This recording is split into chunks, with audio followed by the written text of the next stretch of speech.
17 जनवरी 2016 का दिन था जब हैदराबाद सेंट्रल यूनिवर्सिटी के छात्र रोहित चक्रवर्ती वेमुला ने हॉस्टल के कमरे में फंदा लगाकर खुद की जान ले ली। कारण था छात्र की 7 महीने की फेलोशिप रोक दी गई थी। अपनी जान देने से पहले वो कई रातों से खुले आसमान के नीचे सो रहा था।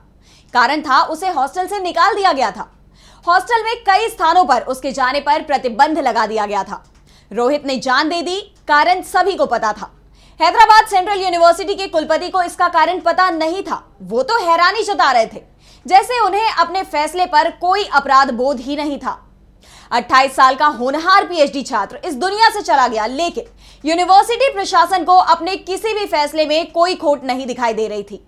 यूनिवर्सिटी ने रोहित को जो सजा सुनाई थी, उसका बेशर्मी से बचाव किया जा रहा था। ये बात इसलिए याद कर रहे हैं कि तेलंगाना पुलिस ने कोर्ट में इस मामले को लेकर जो क्लोजर रिपोर्ट दायर की है, उसमें रोहित को ही दोषी ठहरा दिया गया है।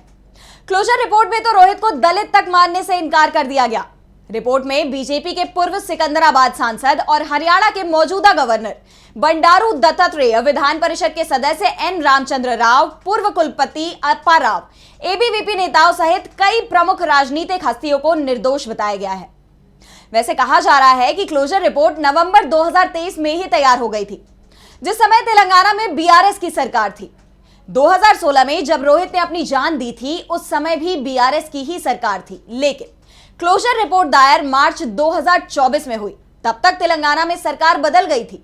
बीआरएस की जगह कांग्रेस सत्ता में आ गई। ऐसे में सवाल कांग्रेस सरकार से भी उठ रहे हैं। रोहित की मां राधिका और भाई राजा ने राज्य के सीएम रेवंत रेड्डी से मुलाकात की। रेड्डी ने भी मामले की जांच कराने का भरोसा दिया है। राज्य के डीजीपी ने भी कहा है कि वे आगे जांच जारी रखेंगे। साफ है, रोहित को अभी भी न्याय के लिए लंबा इंतजार करना पड़ेगा। यह मुद्दा उस समय देश में सुर्खियों में छाया रहा था। राहुल गांधी ने इसे लेकर संसद में सवाल उठाया था। हैदराबाद से लेकर दिल्ली तक जमकर प्रदर्शन हुए थे। राहुल गांधी ने जब भारत जोड़ो यात्रा निकाली थी, रोहित की मां भी इसमें शामिल हुई थी। दरअसल रोहित वेमुला मामले में उंगलियां सीधे केंद्र की सत्ता पर उठी थी, यानी मोदी सरकार पर। रोहित अंबेडकर स्टूडेंट्स एसोसिएशन का सदस्य था।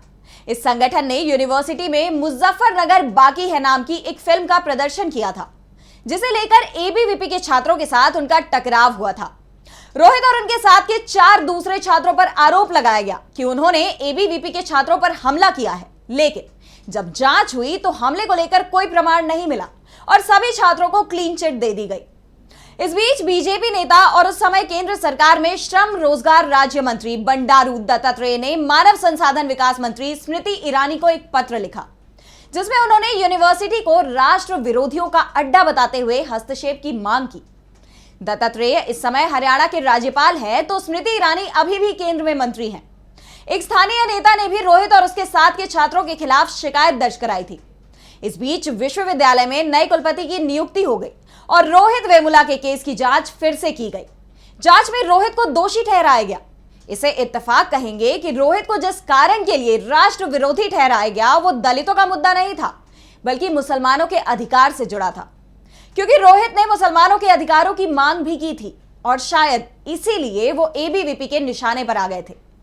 रोहित ने अपनी जान देने से पहले एक पत्र लिखा था, जिसमें उसने लिखा था कि मेरे जाने के बाद मेरे दोस्तों और दुश्मनों को परेशान ना किया जाए।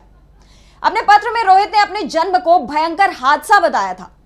साफ है, रोहित होनहार छात्र था, जिसे देश की राजनीति ने अपना निशाना बना लिया।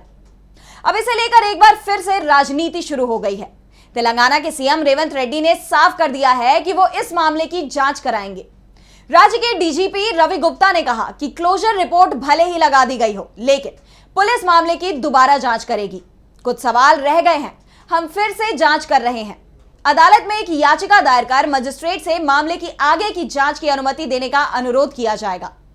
डीजीपी ने यह भी कहा है कि मामले में अंतिम क्लोजर रिपोर्ट नवंबर 2023 से पहले की जांच के आधार पर की गई थी और जांच अधिकारी द्वारा आधिकारिक तौर पर 21 मार्च 2024 को न्यायिक अदालत में दायर की गई थी। यानी इस जांच रिपोर्ट का प्रदेश की कांग्रेस सरकार से कोई संबंध नहीं है। रिपोर्ट बीआरएस सरकार के समय बनाई गई थी और चुनावों में राहुल गांधी लगातार बीआरएस की सरकार को बीजेपी की बी टीम बता रहे थे।